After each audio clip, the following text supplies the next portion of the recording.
coming up. Recently named the oldest John Deere dealership in the world, the Gilsinger family has had a front row seat to observe the evolution of farm technology. I paid a visit to Winimac and got to see how these new machines mix electronic brain with brawn. The big driver is technology that enables you to do a lot more. Farming has always been about efficiency, and it has changed a lot since the Gilsinger started selling John Deere equipment back in 1899. Well, you started off with the horse-drawn equipment, and then, of course, the 1920s, 1930s, the tractor came into play. In the 1920s and 30s, the John Deere Model D was about as good as it got. You got steel wheels, 27 horsepower for a price tag of about $1,000. Compare it to today's machines, about the only thing it has in common is the name and the color. It's not just get in the tractor, turn it on, throttle it up, and go pull something through the field. It's about how can I be as productive as I can be with that tractor. Integrated Solutions Manager Matt Gilsinger helps farmers maximize productivity through digital technology.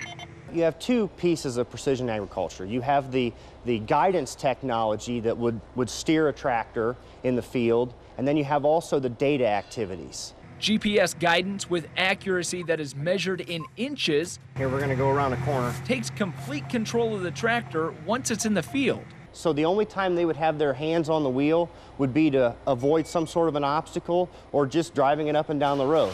You can focus more on operating the tool, whether it's a planter or a vertical till or anything like that. You can focus more on doing that than just driving. And to me, that's the big thing. While releasing control of an age-old task might be difficult for some, there are rewards for those who go hands-free. You're not tired at the end of the day. You're not steering the tractor and staring at that hood ornament. You're more refreshed. There's proven data. You can get more work done in a day. You can drive at a higher speed because you're not having to ride the steering wheel. The second part of precision farming has to do with the data. You also have all of this data that they need to collect for regulations, crop insurance, and then to automate some of their field function. All of the digital data allows the grower to be more efficient in the field, and to keep the tractor running efficient as well, it also sends data to the dealership. So it's a lot like an OnStar in a vehicle. It sends us diagnostic information, location information, and performance data, and then back here at the dealership, we can actually diagnose the problem before the customer even knows there's a problem.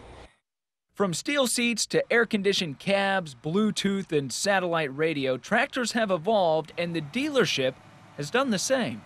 It means that they've been able to adapt through the changes through the years. There's been quite a bit of change in agriculture. So for them to do that is quite an accomplishment. But it means they haven't sat back. They've adapted to change, adapted to new technology, and I think that's one of the reasons they've been so successful. It's kind of amazing that a business that started as a general store and has made changes over the years to adapt to its market is still around. That is unusual, very unusual. Unusual or not, it's worked for 114 years and counting. Oh, incredible. You know, Paul told me a neat story there, just to give you an idea of how much things have changed. Paul said that often when farmers bought their first tractor from his grandfather, that the farmers would often trade in their horses for their new tractor. A trade-in, Then the dealership actually had to take care of the horses until they could be sold. So he said, you know, definitely a different world. So you know, you don't even think about that because you trade-in value of your equipment or whatever. They were trading in horses then. I am amazed at the, hands-free. You know, it was very cool to watch that thing drive, and no I don't know hands if on my the steering dad's wheel. ready for that kind of technology. And he It's a complains. change. He complains if the rows aren't straight. Yeah. So he's picky, very picky. So that might take care of that. I don't know if he'd be convinced to switch over. It is now 10 minutes before the top of the hour. Coming up this morning.